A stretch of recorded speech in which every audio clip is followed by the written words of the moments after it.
Vamos a estudiar hoy una Mishnah del capítulo 3 de Pirkei Avot, la Mishnah 3 del capítulo 3, que dice así: Rabbi Shimon dijo, 3 personas que comieron en la misma mesa y pronunciaron allí palabras de Torá, es como si hubiesen comido de la mesa de Dios. Es una Mishnah conocida en la que habla de que cuando 3 personas están comiendo juntas en una misma mesa y pronunciaron palabras de Torá, entonces esa mesa se considera como si hubieran comido en la mesa de Dios. De ahí la costumbre o la ley que cuando hay 3 varones mayores de Bar Mitzvah, para hacer el Birkat Hamazon, hacen una invitación al Birkat Hamazon, ¿sí? Y esas palabras que dicen antes son consideradas como palabras de Torah, porque dicen unas palabritas que son como alguna alajá que habla de cómo, para cumplir, si no hablaron palabras de Torah, pronunciando esta introducción al Birkat Hamazon, ellos eh, cumplen con las palabras de Torah en la mesa. Eso es, entonces, lo que sabemos como es la ley, y seguramente muchas veces hemos estudiado o visto esta Mishnah. Entonces, lo que aparentemente vemos superficialmente de lo que nos enseña Rabbi Shimon es que cuando vos estás comiendo, estás almorzando, estás cenando, estás merendando, aprovechá ese tiempo para el estudio de la Torah. O sea, que no sea simplemente comer, una actividad física básica. En el momento que agregás que mientras estás comiendo, estás charlando con el otro sobre palabras de Torah, o abren un libro y leen algo de Torah, entonces ya esa comida se transforma en algo más elevado, más significativo. Entonces, eso parece que, eso es básicamente lo que parecería decir Rabbi Shimon. Pero nosotras vamos a ir más profundamente, vamos a entrar en el mensaje más profundo, porque si sería así, ¿para qué nos dice que 3 comensales? ¿Por qué? ¿Acaso si uno solo que está comiendo agarra un libro y estudia mientras almuerza, no está haciendo bien y no es entonces la mesa de Dios? ¿No se le considera como la mesa de Dios? O si tenés varias personas que están dispersos en un mismo comedor y estudian Torah cada uno, no se considera la mesa de Dios. Entonces, ¿por qué dice específicamente que comieron juntos y la mesa en la misma mesa? ¿Cuál es el detalle en este detalle que subraya Rabbi Shimon? Hay un mensaje más profundo, que por supuesto nos vamos a dar cuenta que tiene que ver con cada uno de nosotros. Sabemos, ya todas ustedes son mujeres que tienen estudio y saben que el ser humano está formado por 2 partes, el cuerpo físico y el alma, ¿sí? O sea, está el cuerpo, que es el vehículo, y el alma, que es la que dirige, la que le da sentido y vida al cuerpo. Y no es solamente el hombre. En la realidad, nosotros sabemos, y sobre todo la filosofía jasídica, la Kabbalah, nos enseña que cada criatura, cada creación en realidad es de la misma manera. Tiene un cuerpo físico que es una cáscara, pero dentro de él hay un alma. Estamos hablando de objetos que pueden ser inanimados, la piedra, una silla, no solo de plantas y animales, que uno ve un crecimiento, ve que se manifiesta vida. También en objetos que aparentemente carecen de vida, hay un cuerpo físico y hay una chispa, un alma especial, que es el que le da vida, lo que lo llama a la vida, lo que lo crea. Entonces, ¿qué quiere decir esto? Entonces entendemos que hay una, hay como un alma general de todo el universo que se divide en millones y millones de chispitas que le da vida o lo trae a la existencia, sería exactamente, a cada elemento y elemento que hay en el mundo. Porque si no, no existiría. O sea, Dios cuando creó el mundo, a cada cosa le da un alma para que pueda existir. Ahora, ¿cuál es la diferencia entre el alma humana, el que recibe el ser humano, y la chispa, ese alma que tienen los objetos y las demás creaciones? ¿Cuál es la diferencia?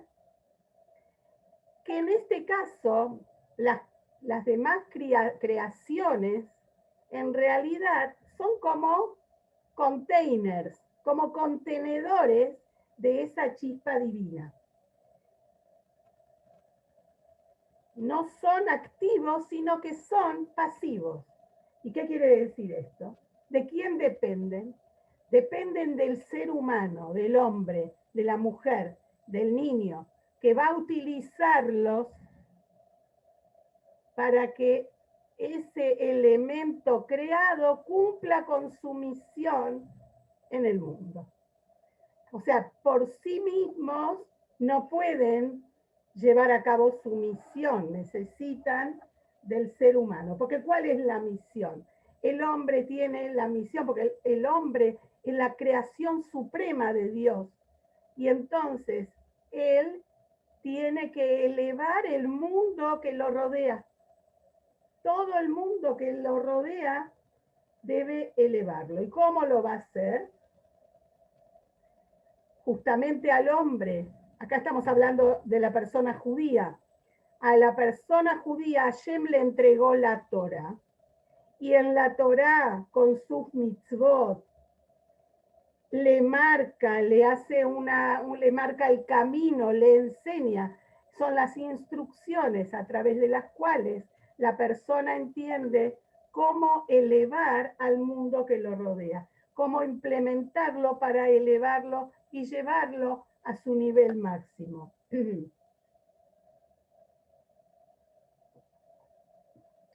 Entonces entendemos que todas las cosas que nos pasan en la vida, todo lo que hablamos cada vez antes del shiur, viste la vacuna, mira lo que pasa en Israel, hoy salí a la calle y me encontré con fulanita, cada cosa que nos pasa en la vida, las pruebas, las dificultades, las alegrías, todo lo que tiene que ver con la vida del hombre, en realidad son las diferentes excusas que Dios pone para que la persona pueda llevar a cabo su misión.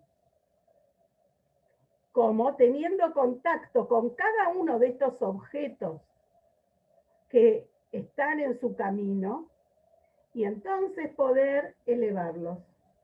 Porque cuando la persona utiliza algo de eso, entonces lo lleva a un lugar donde por sí solo no podría estar. Y por supuesto, si lo hace de acuerdo a la voluntad de Dios, que es el creador de todas esas cosas, que Él le ha dado sentido a cada una de estas cosas, entonces ese contacto con lo físico se convierte en algo especial. Ahora, hablando de comida, porque Rabbi Shimon estaba hablando de una mesa donde 3 se sientan y comen juntos y hablan palabras de Torah. Ahora, si analizamos el tema del alimento, uno se pone a pensar, ¿no? ¿Por qué si el ser humano es lo más elevado de la creación, la máxima creación divina? ¿Por qué depende de creaciones inferiores para subsistir? El alimento es en base a los animales, las plantas y los minerales. Entonces, y todas esas nutrientes que hacen posible que la persona viva. Porque vamos a decir la verdad, si la persona no come, no vive. Entonces, uno se pregunta, ¿el ser más elevado depende al final de quién depende? De todo lo que es inferior a él. ¿Cuál es la razón? No pegaría, no parece que sea muy algo superior, tendríamos que alimentarnos, nutrirnos de lo superior, no de lo inferior. ¿Por qué nuestra alimentación, que la alimentación simboliza la permanencia del alma dentro del cuerpo? Porque si la persona no se alimenta, muere y el alma se va. Entonces, la única manera de que el alma permanezca dentro del cuerpo para que pueda cumplir con su misión con la que el Creador lo puso en este mundo es a través del alimento, ¿verdad? Entonces, ¿por qué el alimento es justamente algo inferior? Y la realidad es que nosotros, al necesitar de todos los nutrientes y todos estos alimentos, al consumirlos de la manera correcta como un yehudí debe, estamos cumpliendo con esta regla que estamos trayendo de que ese animal, ese vegetal o ese mineral que nunca hubieran logrado por sí mismos elevarse, al ser consumidos por el ser humano, se convierten en su carne y su sangre y se elevan a un nivel superior, porque no es solamente que son parte del cuerpo, le dan la fuerza al cuerpo para poder llevar a cabo la misión que tiene a través de cumplir Torah y mitzvot. La persona tiene fuerza, entonces puede trabajar. Si puede trabajar, va a cobrar un sueldo o va a tener ganancia. De esa ganancia va a dar el 10% para Tzedaká. Vemos que está haciendo una mitzvah. ¿A través de qué? De la fuerza que tuvo a través del alimento. Quiere decir que ese alimento no quedó en un nivel inferior, sino que a través de haber sido consumido por el ser humano, llega a un nivel, porque es también el medio a través del cual la persona puede hacer una mitzvah. Lo mismo la fuerza que uno tiene para ponerse a estudiar Torah. Y toda esa elevación, como dijimos antes, esos elementos, digamos, que son los contenedores de las chispas divinas, no se hubieran podido elevar. Quiere decir que en realidad lo que las personas somos, sobre todo los Yehudim, somos cazadores de chispas divinas. Este es el trabajo que tenemos. Nosotros venimos a este mundo para encontrar y liberar. Liberar significa que digamos, cuando uno libera algo se desprende de lo material y se libera esa energía divina que vuelve a su esencia a través de estos actos de santidad que son justamente lo que nos marca la Torah. Las buenas acciones, el amor al prójimo, el comer kasher, el cuidar el Shabbat, el dar la tzedaká, el colocar una mezuzá, encender las velas de Shabbat y festividad. Cada una de estas cosas, nosotros vemos que están en... ¿Qué son todas? La mayoría de las mitzvot están relacionadas con elementos materiales. La mayoría. De ahí nos damos cuenta que en ese momento los elevamos y los hacemos volver a un nivel como eran antes de la creación, a esa chispa divina, digamos. Entonces, ese bife que comiste, o ese pan o ese pescadito que comiste, o ese pan que comes del grano, o ese vaso de agua mineral que te tomaste y que te alimentó y que te dio la fortaleza, en ese momento es parte de tu estudio de Torah, es parte de tu entrega de tzedaká, es parte de cada una de las acciones que vas a hacer. Vas a levantar un teléfono y vas a llamar a una amiga o a un pariente que sabes que está que le va a alegrar recibir tu llamado. ¿Con qué fuerza lo hiciste? Con la fuerza del alimento que consumiste, y esa fuerza te da para hacer una mitzvah. Y así, miren qué interesante, Rabí Dover de Mezrich, el Magid de Mezrich, que fue el alumno, el sucesor de Rabbi Israel Baal Shem Tov y el predecesor de Rabbi Shniur Zalman de Liadi, el fundador del movimiento Chabad, el Magid de Mezrich, explicó lo siguiente. Hay un versículo del Teilim que lo decimos, que dice Revim Gam Tzmeim Nafsham Baem Titataf. Se las voy a hacer más fácil porque las que dicen mucho Teilim lo van a reconocer. Hambrientos, también sedientos, en ellos se envuelve su alma. ¿Qué quiere decir esto? Hambrientos, también sedientos.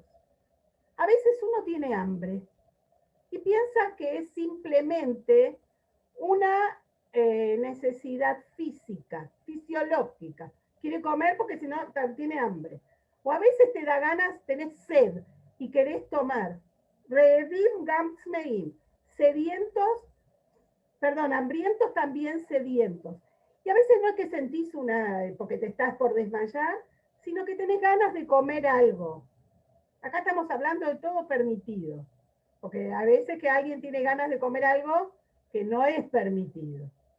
Eso también es una prueba, eso es otra cosa.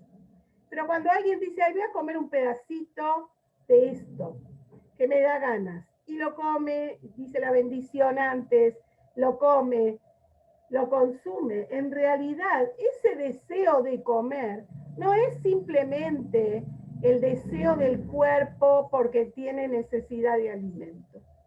El alma también quiere comer. ¿Por qué quiere comer? Porque a través de comer libera chispas divinas. El alma también está interesada en que el hombre se alimente, que el judío se alimente, en el sentido de que también así ya tenemos una excusa para comer lo que nos gusta y darnos los gustitos. No soy yo, es mi alma divina que quiere liberar energía, elevar las chispas divinas. Bueno, si lo pensamos así, seguro que algo de eso va a haber. Entonces, a veces cuando está esta ansiedad física, tenemos que saber que también está acompañada del alma divina que tiene la ansiedad también de liberar, de cazar, de elevar esas chispas divinas que están en cada elemento que Dios pone en el mundo. Ahora, ¿qué tiene que ver el tema de tres? Rabbi Shimon dijo, tres que se sientan en la mesa y comen juntos mientras hablan palabras de Torah, es como si se les considera como la mesa de Hashem, la mesa de Dios. ¿Qué quiere decir esto en profundidad? Cuando cada uno de nosotros se sienta a comer, cada un judío se sienta a comer, hay tres elementos presentes. El cuerpo, el alma y el alimento, ¿verdad? Están las tres cosas. ¿Qué significa esto? El alimento es como si fuera la plasticola, el adhesivo, la gotita, que une al alma con el cuerpo, como explicamos antes, porque sin comer el cuerpo no puede retener al alma. Entonces, tres que se sientan a comer, dice Rabbi Shimon, el cuerpo, el alma y el alimento, si cuando vamos a sentarnos a comer, nuestra perspectiva va a ser la perspectiva de la Torá, comer porque el alimento, primero nos fijamos que sea un alimento permitido, además comemos no solo porque tenemos hambre, no solo porque nos gusta, sino porque sabemos que a través de comer es nuestra manera de poder tener fuerza para servir a Dios, para cumplir con nuestra misión en este mundo, para que estamos acá y hacer el bien y iluminar al mundo y hacer que la gente sea cada vez mejor, que el lugar donde vivo, irradiar luz para que cada vez sea mejor, que yo sea mejor y quienes me rodean también. Entonces, si lo hacen en una misma mesa, significa según el alma, el cuerpo y el alimento para eso, entonces el comer en ese momento se transforma en un acto especial. Es como una unidad. Y hacen, ¿por qué habla de la mesa de Dios? Porque lo que estamos haciendo en ese momento es justamente conectarnos con Hashem, con el Rey del Universo, con el Creador y con la misión que Él nos entregó. Me pareció que era, me parece como que es realmente, a veces uno no piensa en situaciones como esta, por supuesto que cuando hay tres personas comiendo juntas, tres Yehudim, por supuesto que deben hablar palabras de Torah, porque si no, siempre otra cosa seguramente vamos a hablar. Y siempre es importante, sobre todo cuando vemos que la conversación se está transformando en algo parecido al chusmerío, lo que tenemos que hacer es decir, chicas, me acuerdo de algo que estudié o leí o lo que fuera y dar vuelta a la conversación para alejarlo. Ahora vamos a estudiar otra Mishnah y lo vamos a conectar con lo que va a pasar, Dios mediante, al principio de la semana que viene, que es la fiesta de Shavuot, ¿sí? Que sabemos que Shavuot, bueno, vamos a estudiar la Mishnah y después vamos a hablar unos minutitos de esto. Dice así, Rabbi Elazar ben Bartota, perdón, es la Mishnah, es el capítulo 3, Mishnah 7. Rabbi Elazar de Bartota dice, dale a él con mayúscula, significa Dios, ¿no? Dale a él de lo que es suyo, suyo también con mayúscula, se refiere a Dios, y todo lo que es tuyo es de él. Perdón, pues tú y todo lo que es tuyo es de él. Y así fue dicho por David, pues todo es de ti y de lo tuyo te hemos dado. Lo vuelvo a leer porque se mezcló un poquito. Rabbi Elazar de Bartota dijo, dale a él de lo que es suyo, pues tú y todo lo que es tuyo es de él. ¿Sí? Entonces, ¿qué quiere decir acá Rabbi Elazar? Entendemos que él está refiriéndose al tema de la tzedakah, la caridad. ¿Qué significa? Que nosotros cuando recibimos nuestro sustento, en realidad es todo de Dios y Dios nos da para que también demos para compartir con el prójimo, con el más pobre, con el que le toca estar en el lugar más duro. Entonces, como todo es de Hashem, por supuesto, entonces te dice, dale a él, a Hashem, lo que es de él, lo que es suyo, porque, pero no queda, porque si sería así, miren qué interesante. Rabbi Elazar marca algo muy interesante, porque dice, dale a él lo que es de él, lo que es suyo, porque todo es de él. Entonces, ¿qué es lo que hacemos nosotros? Si todo es de Dios, y nosotros le damos a él lo que es de él porque es de él, pero Rabbi Elazar agrega unas palabras más y dice, pues tú y todo lo tuyo también son de él. Entonces acá está dando lugar a algo muy especial.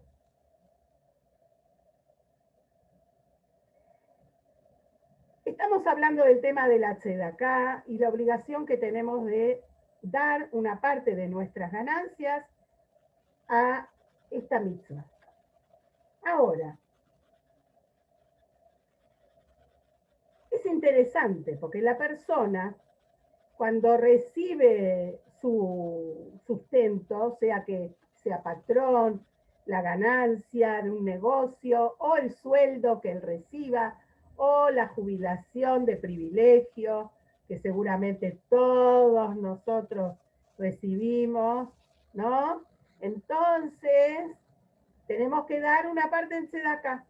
Ahora, si sería algo que lo hacemos con naturalidad y mecánico, que nadie duda de eso, no hay ningún tipo de prueba en esto, sería como que somos robots. No hay un... Pero Dios hizo algo muy interesante, una cosa que es impresionante, que es algo que se llama el libre albedrío. El ser humano recibió algo que es increíble. Imagínense, porque Dios sabe todo, Dios maneja todo. Sin embargo, hizo algo que se llama el tzimtzum, la autoconstricción, es algo muy, es un concepto cabalístico que enseña el Arizal, el Rabbi Yitzhak Luria. ¿Para qué? Para permitirle al ser humano la libre elección. La libre elección no es para saber si compro este lavarropa o el otro. En eso no hay libre elección. Si me caso con este o con el otro, nosotros creemos que elegimos. En eso no.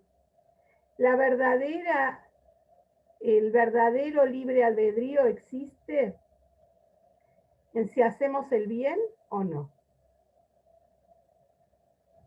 Ahí nadie te empuja, porque en las otras cosas de la vida uno cree que elige, pero en la realidad, si analizamos, hay muchas, infinidad de variables que suceden en la vida de cada uno, que son los que influyen para que uno elija esto o lo otro.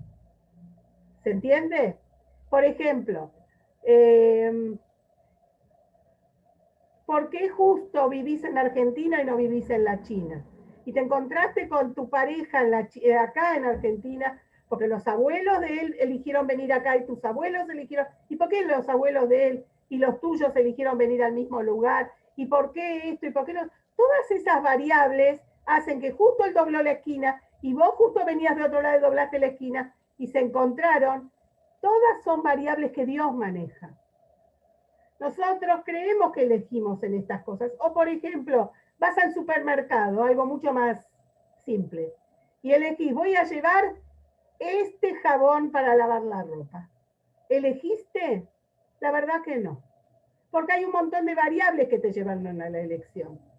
Depende cuánta plata tengo en el monedero. Depende qué tipo de lavarropas tengo. Depende cuánta propaganda vi que me influyó para llevar esta marca y no la otra. Muchas cosas. Las variables te llevan a la elección. Donde hay un punto en donde nada influye, nada, está la persona sola frente a su elección, el libre albedrío absoluto es cuando tiene que decidir si hace algo bueno o si hace algo malo, si hace una mitzvah o dice no lo hago. Ahí es donde no hay nada que te esté influyendo. Tenemos en ese momento ese regalo divino que es el libre albedrío y que solo el ser humano posee esto, el libre albedrío. Entonces, imagínense, es algo impresionante. Por un lado, nosotros decimos no hay nada fuera de él. En el mundo todo es Dios, porque Dios es todo. Cada cosa tiene una parte de Dios y Dios lo trae constantemente a la existencia. Y aunque tenemos esto, hay algo tan opuestamente, parecería contradictorio a esta ley de que no hay nada fuera de él, que es el libre albedrío. donde el ser humano toma una decisión sin influencias. Y entonces, al tener libre albedrío, Dios nos da la posibilidad, por ejemplo, en la mitzvá de Tzedaká, de darle a Él lo que es suyo.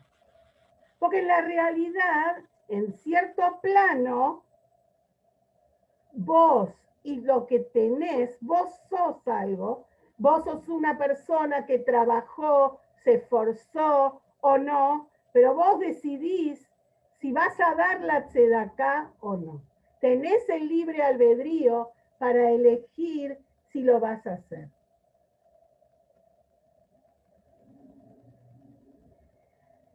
Ahora, hay una base muy grande que es que todo lo que es mío y todo yo y todo lo que es mío, uno tiene que tener esa presencia, ese enfoque constantemente de saber que todo lo que soy, todo lo que logro y todo lo que tengo en realidad es todo de Él.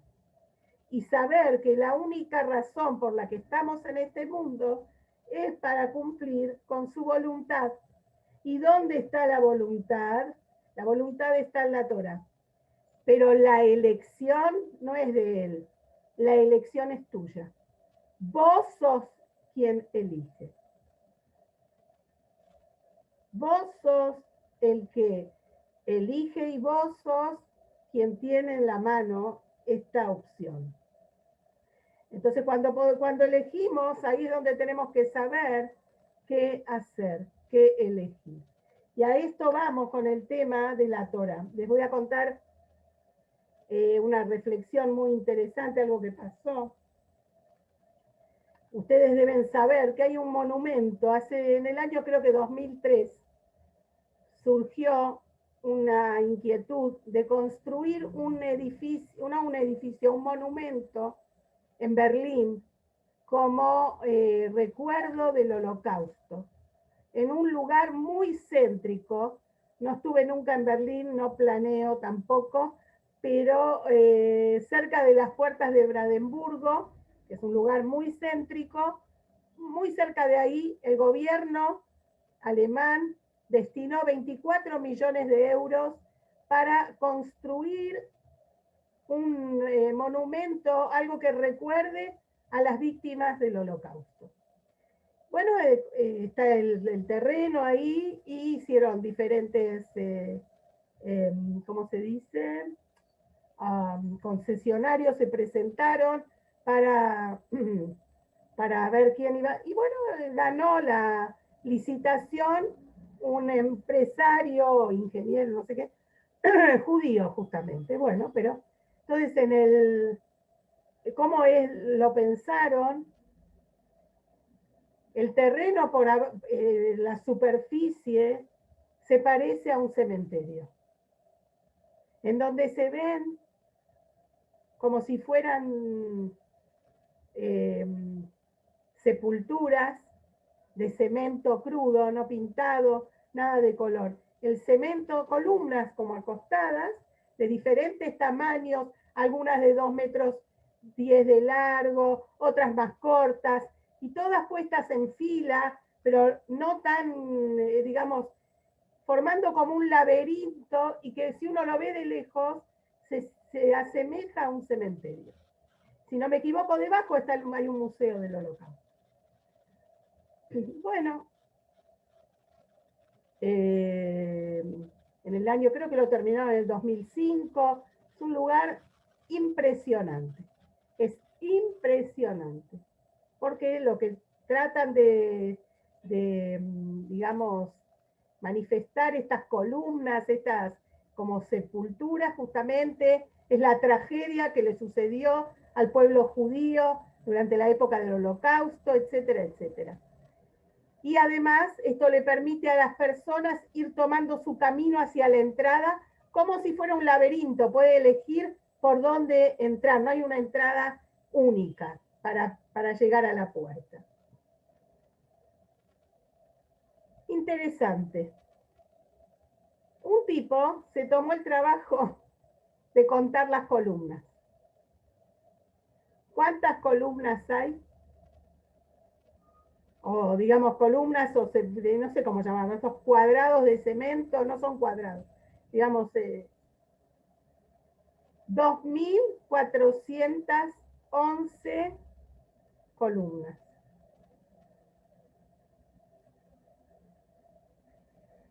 Y llamó la atención, ¿por qué pusieron, perdón, 2.711 columnas, no 2.400? Me parecía que era ese, por eso me fijé acá que tengo el machete. 2.711 columnas. Algunas tienen 4 metros de ancho por no sé cuánto de alto, de largo, otras tienen 2 metros por 75 centímetros, para que se den cuenta que son, después lo pueden googlear y lo van a ver, es muy impresionante. Trata de mostrar, como dijimos, un cementerio. Bueno, la cuestión es que 2.711 estructuras de cemento. ¿Por qué? ¿Por qué justo esto? ¿Por qué este número? Le fueron a preguntar al arquitecto, al ingeniero, ¿por qué esta cantidad? Dijo, no sé, es lo que entraba en el terreno. Fuimos haciendo las diferentes formas y esta es la cantidad que entraba. Pero la persona esta quedó, se ve todavía intrigada, y esta pregunta se la hacía a cada persona que le parecía que le podía dar una respuesta. Hasta que llegó a charlar con un gran rabino. Y le preguntó, ¿tenés idea de por qué justo en este monumento hay 2.711 columnas?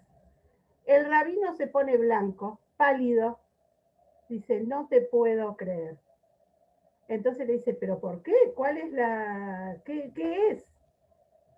El Talmud tiene exactamente 2.711 páginas. Ni 2.710, ni 2.712. Tiene 2.711 páginas.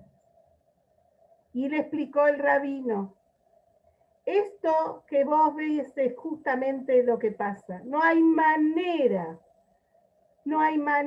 de separar al pueblo judío de su Torah. A veces el pueblo judío no se da cuenta, pero no hay manera. El pueblo judío y la Torah son una sola cosa. Y esto es lo que festejamos, si Dios quiere, el lunes y martes que viene. El 6 y 7 de Sivan, nosotros festejamos el día más grande de todos del año. Porque nosotros no nos damos cuenta, a veces, de lo importante que es Shavuot. Lamentablemente, hasta hace unos años, Shavuot, la mayoría de la gente no sabía ni que existe. En Israel y en la educación laica, en el exilio, era el día de la agricultura. Cuando éramos chicos juntábamos plata para el que era en Cayemet de Israel. Eso era Shavuot. Pero Shavuot es el día más grande de la historia de la humanidad. Porque el 6 de Sivan, de hace 3.333 años ahora, Dios bajó al monte Sinaí y nos entregó la Torá. Sin Torá, ¿qué pueblo judío habría? Sin Torá no habría Brit Milá, no habría Jupá, no habría Bar Mitzvah, Bat Mitzvah, Pesach, Matzah, Tefilín, Mezuzá, Tzedaká. ¿Qué habría sin Torá? No existe el judaísmo sin la Torá. No existe el pueblo judío sin la Torá. Más aún, sin la Torá no existe el mundo, porque el mundo fue creado con los planos de la Torá. Hashem miró la Torá y creó el mundo. Y eso festejamos el lunes y martes que viene. Shavuot es la fecha clave, no solo para el pueblo judío, en realidad es para toda la humanidad. ¿Por qué? Porque Dios entregó las reglas, las leyes que ayudan a la persona a cumplir con su misión. Si no, ¿para qué estamos? ¿Quién cree que vinimos a este mundo para comer, beber, bailar y nada más? Para pasarla bien. ¿Eso es vida? Entonces, justamente, tan importante es la Torah. Miren qué interesante. El único pueblo que agarra a su ley y baila es el pueblo judío. Los judíos agarran la Torah y bailan.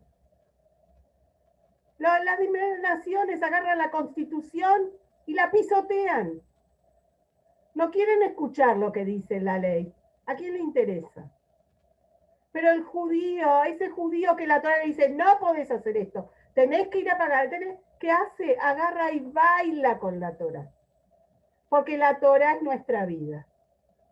Y así como hay 2711 páginas del Talmud, así es que somos una sola cosa con la Torah.